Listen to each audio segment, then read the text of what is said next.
B ख़बर है अवां खे ॿुधायूं ANF जो पॾेही मुल्क मंशियात स्मगलिंग करण ख़िलाफ़ क्रैक डाउन। ANF जे कराची शाहराह फैसल ते वाक़िए निजी कोरियर ऑफिस में वॾी कार्रवाई।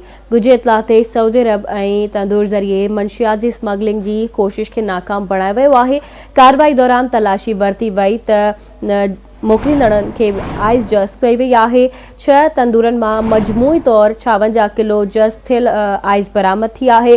कोरियर ऑफिस ज़रिए सामान मोकिलींदड़ जवाबदार खे मंसूबे तहत तलब करे मौक़े ते गिरफ़्तार कयो वियो आहे। ANF पारां गिरफ़्तार जवाबदार जी सुञाणप ख़ैबर वासी इकरार अहमद तौर थी आहे।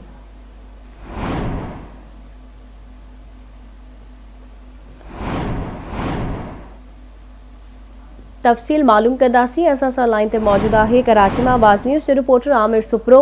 जी आमिर, छा तफ़सील आहिनि, आगाह कजो। जी बिल्कुल फरा ANF जेकी आहे कराची जो शाहराह फैसल आहे, हिकु निजी कोरियर ऑफिस आहे जंहिंमें कार्रवाई कंदे ॻुझे इतला ते सऊदी अरब जेके तंदूर हुया उहे जेके मोकिलिया उन्हनि में अंदरि जेकी मंशियात आहे उनखे नाकाम बणायो आहे। जेके तंदूर आहिनि उन्हनि मां जेको आहे 56 किलो जेकी आइस आहे उहा पकड़ी वई आहे। कोरियर ऑफिस ज़रिए सामान मोकिलींदड़ जवाबदार जेको हुयो उहो मंसूबे तहत उनखे घुराए करे मौक़े ते गिरफ़्तार कयो वियो आहे।